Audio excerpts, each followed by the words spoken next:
చాలా బాగున్నానండి. ఫస్ట్ మీ అందరికీ నా సిన్సియర్ అపాలజీస్. నాకు క్షమించండి. నేను ఈ మధ్య రెగ్యులర్‌గా వీడియోస్ అప్‌లోడ్ చేయలేకపోతున్నాను. మాకు వర్క్‌లో చాలా పని ఎక్కువైపోయింది. ఇక్కడ ఏంటంటే డిసెంబర్ ఎండ్ కల్లా స్కూల్స్ అయిపోతాయండి. సో, అందుకనేంటి మా స్కూల్‌లో ఆ వర్క్ లోడ్ అనేది బాగా ఎక్కువైపోయింది. అందుకే నేను రెగ్యులర్‌గా వీడియోస్ చేయలేకపోతున్నాను. తప్పకుండా నేను ట్రై చేస్తాను రెగ్యులర్‌గా అప్‌లోడ్ చేయడానికి. అలాగే మీ అందరికీ చాలా చాలా థ్యాంక్స్ అండి. నన్ను ఇంత బాగా సపోర్ట్ చేస్తున్నారు. నాకు మెసేజెస్ కూడా పెట్టి అడుగుతున్నారు.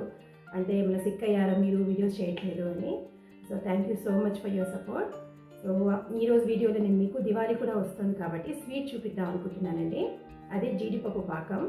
మా అమ్మగారికి చాలా ఇష్టమైన స్వీట్ అండి అది. సో మా అమ్మని తలుచుకుంటూ ఆ స్వీట్ చేసి చూపిద్దాం అనుకున్నా. అలాగే జీడిపప్పుతో చేసే పకోడా అండి. మనము ఎలాగైతే మిగిలిన ఉల్లిపాయ పకోడా అలా చేసుకుంటామో జీడిపప్పుతో కూడా పకోడీ చేసుకోవటం అండి. క్రిస్పీగా మనకి హోటల్స్ తెచ్చుకుంటాం కదా, మసాలా పల్లీలా అమ్ముతారు. అలాగే మీకు చాలా క్రిస్పీగా ఇవి కూడా మసాలా పకోడాలా వస్తాయండి. చాలా ఈజీగా చేసుకోవచ్చు. ఈ రెండు రెసిపీస్ మీకు నేను చూపిద్దాం అనుకుంటున్నా. మీరు కనుక ఫస్ట్ టైం నా ఛానల్ చూస్తుంటే సబ్స్క్రైబ్ చేయండి, లైక్ చేయండి, షేర్ చేయండి. అలాగే మర్చిపోకుండా బెల్ ఐకాన్ క్లిక్ చేయండి. సో ఇంక వెళ్ళేసి మనం వీడియో స్టార్ట్ చేసేద్దామా.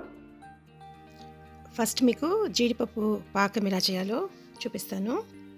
దీనికి నేను ఒక కప్పు జీడిపప్పుని ఇలా నూనెలో లో ఫ్లేమ్లో పెట్టుకొని ఫ్రై చేసుకోవాలండి. అదేంటంటే బాగా మరి నల్లగా ఫ్రై అవ్వకుండా కొంచెం గోల్డెన్ బ్రౌన్ లాగా ఫ్రై అయితే చాలండి. అలా ఫ్రై అయిందని తీసేసుకొని వేరే పెట్టేసుకోవాలి. ఇప్పుడు చూసారు కదా, ఇలా గోల్డెన్ బ్రౌన్గా అయితే చాలు. వీటిని ఒక ప్లేట్లో తీసుకొని పక్కన పెట్టేసుకోండి. తర్వాత ఒక కప్పు జీడిపప్పు వేయించుకున్నాం కదా, ఇది 3/4 కప్పు బెల్లం అండి. అలాగే ఒక 1/2 కప్పు పంచదార కూడా వేసుకోవాలి. ఇలా రెండు కలిపి వేసుకుంటే ఏంటంటే మీకు చాలా బాగా వస్తుందండి జీడిపప్పు పాకం. ఇందులో ఒక 2 చెంచాలు మాత్రమే నీళ్ళు వేసుకుంటున్నాను. ఈ బెల్లం అంతా కరగాలండి, అందుకని కొంచెము ఒక 2 స్పూన్స్ వాటర్ చాలు. అదేంటంటే ఒక తీగ పాకం దాకా రావాలి. మీకు అది కూడా చూపిస్తాను. ఇలా పట్టుకొని కొంచెం మీరు తీసుకుంటే మరి గట్టి పాకం వద్దండి. ఇలా ఒక 1 స్ట్రింగ్ కన్సిస్టెన్సీ అంటారు కదా, ఒక తీగ పాకం వస్తే చాలు. ఇప్పుడు ఏంటంటే మీరు స్టవ్ ఆఫ్ చేసేసుకోండి. స్టవ్ ఆఫ్ చేసుకొని ఒక స్పూను యాలకుల పొడి, అలాగే కొంచెం నేను సాఫ్రాన్ కలర్ వేస్తున్నాను. ఇది ఆప్షనల్ అండి. మీకు బయట స్వీట్ షాప్లో లాగా రావాలంటే కొంచెం కలర్ వేసుకోవాలి. ఇది వేసి కలుపుకున్న తర్వాత ఇందులో ఫ్రై చేసి పెట్టుకున్న జీడిపప్పు వేసుకోవాలి. తప్పకుండా స్టవ్ మాత్రం ఆఫ్ చేసేసుకోండి. ఇలా దీన్ని కలుపుతూ ఉంటే ఏంటంటే దగ్గరకు వచ్చేస్తుందండి. అప్పటిదాకా ఏంటంటే కొంచెం మిక్స్ చేసుకుంటూ ఉండాలి. ఇప్పుడు ఒక ప్లేట్కి కొంచెం నెయ్యి రాసుకుంటున్నాను నేను.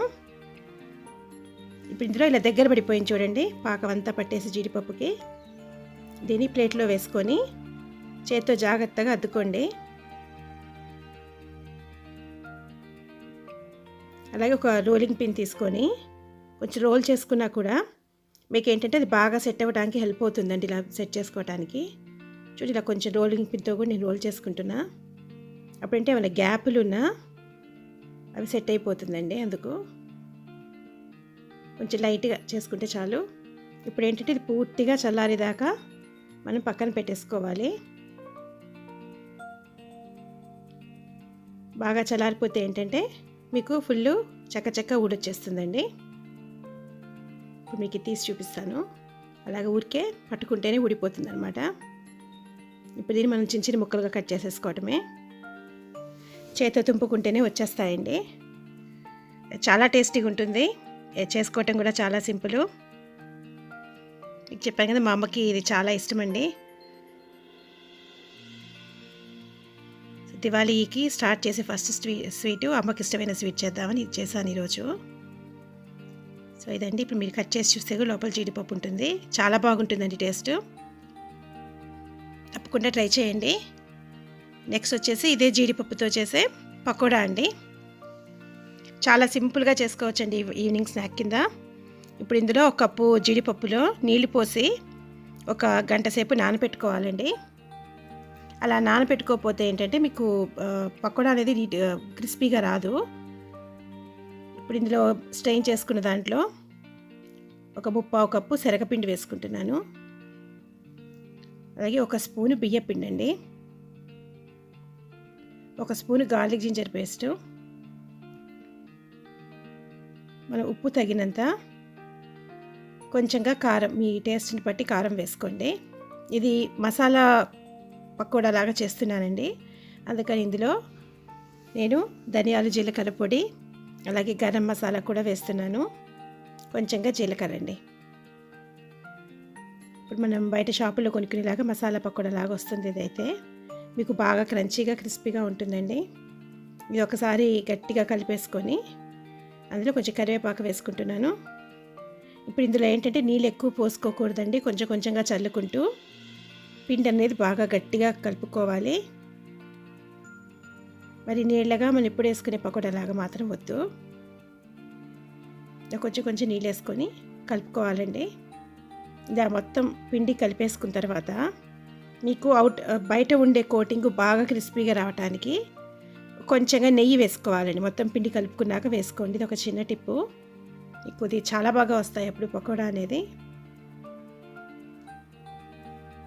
కలుపుకొని ఇప్పుడు దీన్ని మనము వేడి చేసి పెట్టుకున్న నూనెలో కొంచెం కొంచెంగానే వేసుకోండి. ఒక్కసారి వేసేస్తే ఏంటంటే అన్నీ అతుక్కుపోయి వస్తాయి, విడివిడిగా రావు. అందుకని మీరు కొంచెం వేసాక అది పైకి తేలిన తర్వాత మళ్ళీ రెండో పకోడా వేసుకోండి. ఇదేమంటే కొంచెం మీడియం ఫ్లేమ్లో పెట్టుకొని గోల్డెన్ బ్రౌన్ వచ్చేదాకా ఫ్రై చేసుకోవటమేనండి. దీంట్లో ఏంటంటే మనము మిగిలిన మసాలా పౌడర్ కూడా వేయబట్టి టేస్ట్ అనేది చాలా చాలా బాగా వస్తుంది. మనం బయట షాపులో కొనుక్కునే ఫ్లేవరే వస్తుందండి. ఇప్పుడు నేను వేరే ప్లేట్లోకి తీసేసుకుంటున్నాను. ఇప్పుడు దీని మీద ఏంటంటే ఇష్టమైన వాళ్ళు ఆప్షనల్ అండి, కొంచెంగా చాట్ మసాలా వేసుకుంటే మీకు ఆ ఫ్లేవర్ అనేది కరెక్ట్గా చాలా బాగుంటుంది. వద్దనుకునే వాళ్ళు వేసుకోక్కర్లేదని, ఇది ఆప్షనల్ మాత్రమే. అలా కొంచెం చాట్ మసాలా వేసి కలుపుకుంటే ఏంటంటే మనకి బయట షాపులో కొనుక్కునే ఫ్లేవర్ వస్తుందన్నమాట, క్రిస్పీగా ఉంటుంది. సో చాలా ఈజీ కదండి చేసుకోవటం. స్నాక్ కింద చాలా బాగుంటుందండి, పిల్లలు చాలా ఇష్టంగా తింటారు. తప్పకుండా ట్రై చేయండి. లోపల అంతా జీడిపప్పు ఉంటుంది, పైన అంతా క్రిస్పీగా ఉంటుందండి మసాలా ఫ్లేవర్తో. సో ఇదండి ఈరోజు నేను మీకు చూపించిన జీడిపప్పు పాకం అలాగే జీడిపప్పుతో పకోడీ. Hope you like my video. See you next time. Take care. Bye.